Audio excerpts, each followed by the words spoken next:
ఓం శ్రీ గురుభ్యో నమ. హరి ఓం గం గణపతయే నమ. ఓం దుం దుర్గాయే నమ. హరి ఓం కాత్యాయనాయ విద్మహే కన్యకుమారి ధీమహి తన్నో దుర్గి ప్రచోదయాతు. ఓం అర్ధకాయం మహావీరం చంద్రాదిత్య విమర్ధనం సింహికా గర్భసంభూతం తం రాహుం ప్రణమామ్యహం. ఓం రాహుగ్రహ దేవతాయి నమో నమ. మనము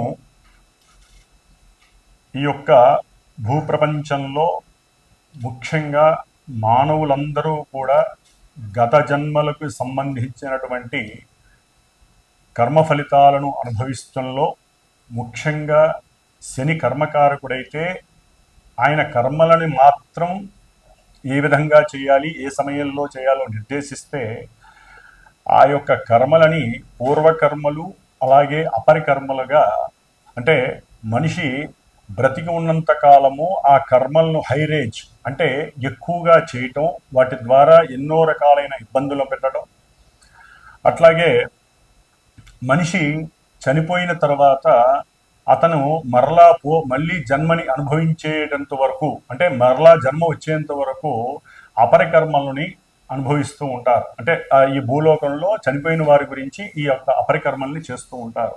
కాబట్టి ఈ యొక్క అపరికర్మలకు అధిష్టాన దేవత రాహువు. అంటే మరి ఇప్పుడు ఈ రాహుకేతువుల గురించి చర్చించడంలో ముఖ్య ఉద్దేశం ఏంటంటే, మనకి మార్చి 30 తర్వాత శని మారాడు, అట్లాగే రేపు మే 14 తర్వాత గురుడు రాశి మార్పు జరుగుతోంది.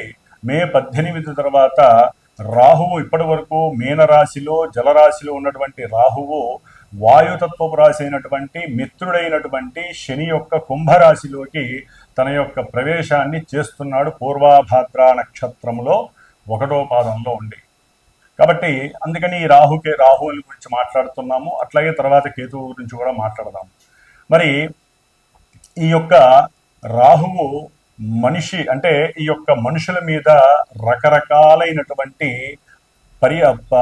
పరిభ్రమంతరమైనటువంటి ఇబ్బందికరమైనటువంటి పరిస్థితుల్ని కలుగజేస్తూ ఉంటాడు. ముఖ్యంగా ఈ రాహువు ఏ విధంగా ఉద్భవించాడో మనకి తెలుసుకుంటే చాలా భయంకరంగా ఉంటుంది. మనకి శాస్త్రానుసారం పురాణ గాథల ప్రకారం క్షీరసాగర మదనాన్ని చేసేటప్పుడు ఈ యొక్క దేవతలు రాక్షసులు కూడా మదిస్తూ ఉండగా ముందు విషం ఉద్భవించింది, తర్వాత అమృతం ఉద్భవించింది సముద్రంలోంచి. అప్పుడు దేవతలందరూ చక్కగా ఒక వరుసలో కూర్చొని అమృతాన్ని స్వీకరిస్తున్నారు, మరణం లేకుండా ఉండటానికి, ఇబ్బందులు కలగకుండా ఉండటానికి. అదే సమయంలో ఒక రాక్షసుడు వారితో పాటుగా కూర్చొని దేవతా రూపంగా కూర్చుకొని ఉండి ఈ యొక్క అమృతాన్ని సేవిస్తున్న సమయంలో మరి అంతటి మాయనే సృష్టించి మాయాధారి అయినటువంటి ఆ విష్ణుమూర్తి అది గమనించి తన యొక్క చక్రంతో, విష్ణు చక్రంతో ఆ యొక్క రాక్షసు యొక్క తలని చక్కగా మధ్య భాగంలో ఆ శిరస్సు వేరు మొండెం వేరుగా చేసేస్తాడు. అప్పుడు చేసినప్పుడు శిరస్సుతో కూడి ఉన్నటువంటి రాక్షసుడి యొక్క తలకాయని రాహువుగా పరిణమిస్తారు. అట్లాగే ఓన్లీ మొండెం మాత్రమే ఉన్నటువంటి ఆ యొక్క రాక్షసుల్ని మనకి కేతువుగా ఈ యొక్క పురాణ గాథ తెలియజేస్తోంది. మరి ఈ రాహువు తల్లిదండ్రులైనటువంటి కశ్యప మహాముని అట్లాగే సింహిక వీరిరువురు కూడా అసుర సంధ్య వేళలో, అంటే అటు సాయంత్రం మధ్యాహ్నము కాదు, అటు రాత్రి కాదు, అసుర సంధ్య వేళలో తమ యొక్క కార్యకలాపాలను తీర్చుకోవటం ద్వారా, అంటే రతిక్రీడ యందు పాల్గొనడం ద్వారా ఆ అసుర సంధ్య వేళలో ఈ రాక్షసుడైనటువంటి రాహువు పుడతాడు. అందుకనే ఈ యొక్క అసుర సంధ్యా సమయంలో మనం తినటం కానీ పడుకోవటం కానీ వేరే వేరే అన్య కార్యక్రమాలు చేయకూడదని మనకి మహామునులు తెలియజేశారు. ఆ విధంగా పుట్టడం ద్వారా సూర్యాస్తమయం సమయంలో జరిగినటువంటి ఆ రాహు యొక్క జననం వలన రాహువుకి అన్ని, అంటే మూఢనమ్మకాలు మీద విశ్వాసం అంటే నమ్మకాల మీద విశ్వాసం లేకపోవటం, గురువుల యందు భక్తి పారవస్యం లేకపోవటం, అట్లాగే అన్ని అగాధాలు విగాధాలు వికార్థాలు ఇబ్బందులు మానసిక వికారాల్ని కలుగు చేసేటటువంటి వాళ్ళలో ప్రప్రథముడు రాహు. శనివత్ రాహువు అంటే శని ఇచ్చే ఫలితాలన్నీ రాహు ఇస్తాడు. మరి ఈ రాహువు ఇప్పుడు శని యొక్క క్షేత్రంలో ఎవరి నక్షత్రంలో ఉంటున్నాడు? పూర్వభాద్ర గురు నక్షత్రంలో ఉంటున్నాడు. అంటే మనకి గ్రహాలన్నీ కూడా అవి ఉన్నటువంటి రాశి ప్రభావాన్ని, రాశ్యాధిపతి ప్రభావాన్ని ఏదో కొంతవరకు ఇస్తూ అవి ఉన్నటువంటి స్థితి ప్రకారం ఇస్తాయి. కానీ ఈ రాహుకేతువులు అట్లా కాదు. రాహువు తను ఉన్నటువంటి రాశ్యాధిపతి అయినటువంటి శని యొక్క ఫలితాలను ఇస్తాడు. తను స్వయంగా తనకున్నటువంటి పోర్ట్ఫోలియోస్ ప్రకారం తనిచ్చే ఫలితాలను ఇస్తాడు. తను చూస్తున్న భావ ఫలితాలను ఇస్తాడు, భావాధిపతి ఫలితాలను ఇస్తాడు. రాహు ఉన్నటువంటి నక్షత్రాధిపతి అయినటువంటి గురుడి యొక్క ఫలితాలు కూడా ఇస్తాడు. కాబట్టి ఇన్ని రకాల వేస్లో రాహువు కుంభరాశిలో అడుగు పెడుతున్నాడు మే 18వ తారీఖున. కాబట్టి మే 18 నుంచి డిసెంబర్ 2026 వరకు కూడా దాదాపు 1 సంవత్సరంన్నర పాటు ఈ రాహువు తన యొక్క క్రీడా విన్యాసాల ద్వారా ఎన్నో మార్పులు అటు దేశం మీద, ఇటు ప్రపంచము, అట్లాగే అంతరిక్షంలో, అట్లాగే మనకు ఉన్నటువంటి పంచభూతాలను ఆవహించి ఉన్నటువంటి ఎన్నో రకాలైనటువంటి నెగిటివ్ ఎఫెక్ట్స్ ద్వారా ఈ రాహువు మన యొక్క మానవ జీవితం మీద వారి యొక్క సొంత జాతకాల ద్వారా ఏ ఏ రాసుల్లో, అట్లాగే రాహు మహర్దశలు నడుస్తున్నవారు, రాహు అంతర్దశలు నడుస్తున్నవారు, అట్లాగే జాతకంలో లగ్నం నుంచి కానీ చంద్రుడి నుంచి కానీ ఈ రాహువు ఉన్నటువంటి స్థితిగతులు, రాహుతో కలిసి ఉన్నటువంటి గ్రహాలు, ఇట్లా పరిపరి విధములుగా రాహువు తన యొక్క విన్యాస క్రీడలని మనుషుల మీద ప్రభావితం చేస్తూ కొంతమందికి వృద్ధిని కలుగజేస్తాడు, మరికొంతమందికి రాసుల వారికి ఇబ్బందిని, అభివృద్ధి పదంలో ఉన్నటువంటి వారిని కిందకు పడవేయటం, జైళ్ళల్లో వేయించటం, అట్లాగే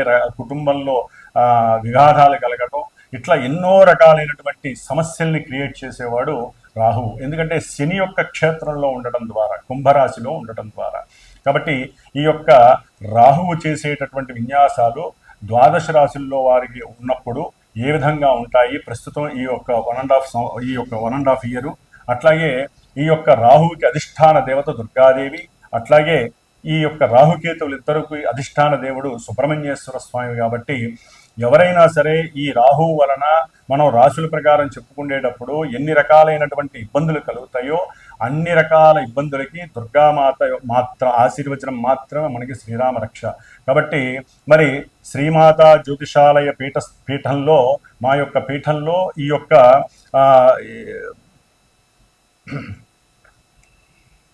ఓం శ్రీమాత్రే నమః. ఈ యొక్క పీఠంలో ఈ యొక్క గ్రహాలకి సంబంధించినటువంటి శాంతులు, జపాలు, హోమాలు, అట్లాగే నిత్య అనుష్ఠాన జప పారాయణలు జరుగుతూ ఉంటాయి.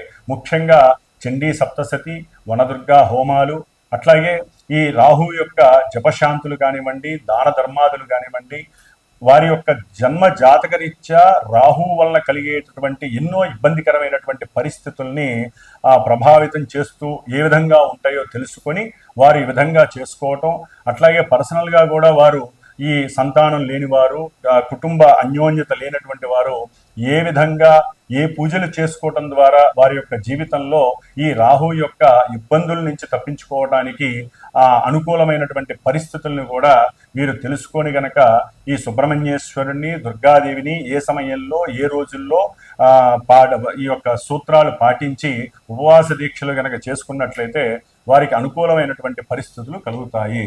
కాబట్టి ఈ రాహు యొక్క స్థితిగతులు మేషాది ద్వాదశ రాశుల వారికి ఏ విధంగా ఉంటాయి, ఏ ఏ రాశుల వారికి రాహు చేసేటటువంటి శుభాశుభ ఫలితాలు ఏ విధంగా ఉంటాయో మరి ఇప్పుడు మనం తెలుసుకుందాం.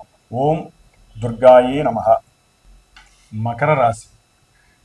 మకర రాశి వారికి ఇప్పటి వరకు కూడా రాహువు 3వ స్థానంలో ఉండి మే 18వ తేదీ నుండి కుటుంబ స్థానము, ద్వితీయ స్థానము, అలాగే ధనస్థానమైనటువంటి 2వ స్థానంలోకి రాహువు రావటం కుటుంబ పరంగా, ధనపరంగా కొంత ఇబ్బందులని కలుగజేసే అవకాశాలు ఉన్నాయి. అయితే వీరికి ఉన్నటువంటి వాక్చాతుర్యం కావచ్చు, బుద్ధి చేతనత్వం కావచ్చు, బుద్ధి వికాసం ద్వారా కావచ్చు, వీరికి ఉన్నటువంటి కమ్యూనికేషన్ లెవెల్స్ వలన కావచ్చు, దాన్ని క్యాష్ చేసుకుంటూ కుటుంబాన్ని పోషించుకోవటంలో ఒక సిద్ధహస్తుడయ్యేటటువంటి అవకాశం మకర రాశి వారికి అంటే ఇప్పటి వరకు 3లో ఉన్నటువంటి దానికన్నా 2లో ఉండి రాహువు అఖండమైనటువంటి ధనాన్ని కలుగజేయడానికి అవకాశం ఉంటాయి.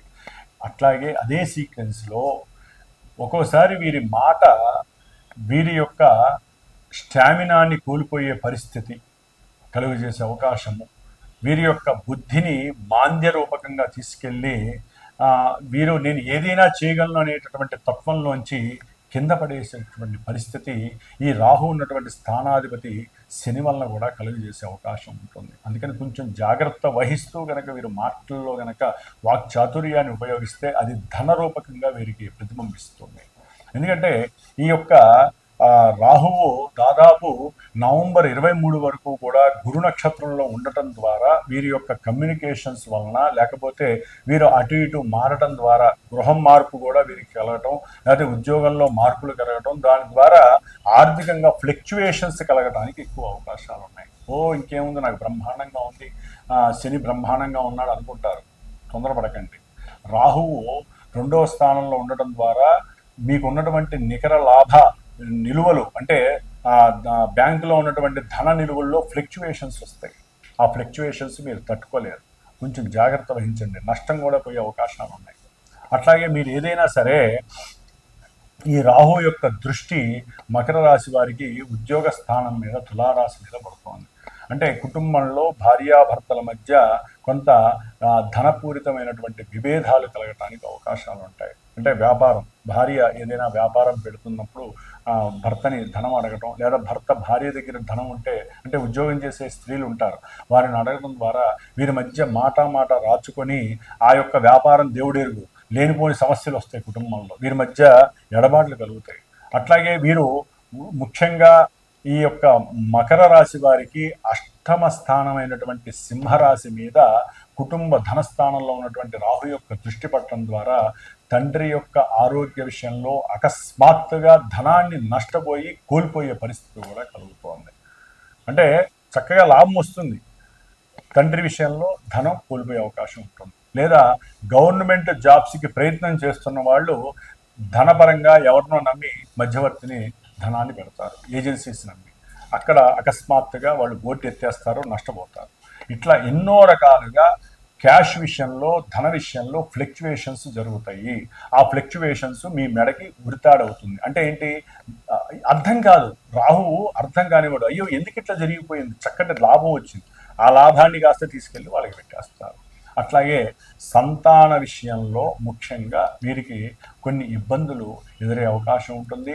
భార్యాభర్తల మధ్య కూడా కొంత మాట, అట్లాగే వాళ్ళ మధ్య సమన్వయం లోపించటం, భార్యాభర్తల యొక్క బంధువుల ద్వారా వీరి కుటుంబంలో చిచ్చులు రేబట్టే అవకాశం కూడా కలిగే అవకాశాలు ఉన్నాయి. అవి కోర్టు సమస్యల దాకా కూడా వెళ్తాయి. కాబట్టి కొంచెం జాగ్రత్తగా ఆచితూచి మాట్లాడండి.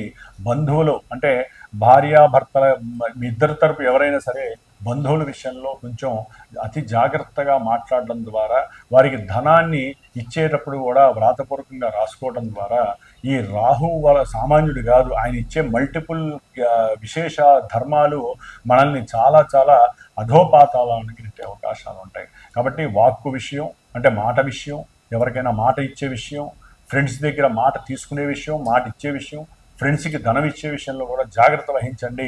అవి వస్తాయని చెప్పి వాళ్ళు చెప్పే రాతపూర్వకంగా రాసి ఇచ్చేస్తారు.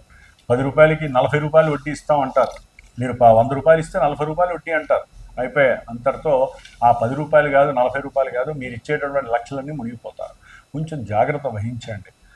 ఊరినే మాటల్ని నమ్మకండి, అవతల వాడు చెప్పే మాటలకి ప్రలోభ పడకండి. ఎందుకంటే ఇక్కడ విషయం చాలా దూరం వెళ్ళే అవకాశం ఉంటుంది. కాబట్టి మీరు కొంత దుర్గాదేవి నామస్మరణ, ఓం దుర్గాయే నమః లేదా దుర్గా స్తోత్రాన్ని నిత్యము చక్కగా జపించండి. అప్పుడు భార్యాభర్తల మధ్య అనుకూలత ఉంటుంది. అట్లాగే చేసే వ్యాపారాల యందు ధనం పెట్టేటప్పుడు కొంచెం ఆలోచించి ధనాన్ని పెట్టండి. అకస్మాత్తుగా ధన విషయంలో ఫ్లక్చువేషన్స్ వచ్చినప్పుడు తట్టుకోవడానికి అవసరమైతే దుర్గాదేవికి సంబంధించిన సూక్త పారాయణలు చేయించండి, లేదా దుర్గాదేవి హోమాలు చేయించుకోండి. ఇట్లా ఎన్నో రకాలుగా మనకి భగవంతుడు రాహుగ్రహానికి సంబంధించినటువంటి స్తోత్రాన్ని పఠించండి, లేకపోతే ధనం కలిసి వస్తుంది. ఇట్లా ఎన్నో రకాలుగా మీరు దైవ నామస్మరణ ద్వారా మీకు వచ్చేటటువంటి రాహు వల్ల కలిగేటటువంటి ఇబ్బందుల నుంచి తట్టుకోవడానికి ప్రయత్నం చేస్తే గనక మీకు చక్కటి ఆర్థికపరమైనటువంటి కుటుంబ లాభాదులు, మీ మాట వేదవాక్ అయ్యే అవకాశాలు కలుగుతున్నాయి. ఆకస్మికంగా తండ్రి వల్ల ఒక్కోసారి లాభం కూడా ధనలాభం కలగడానికి అవకాశం కనిపిస్తోంది. ఓం దుమ్ దుర్గాయి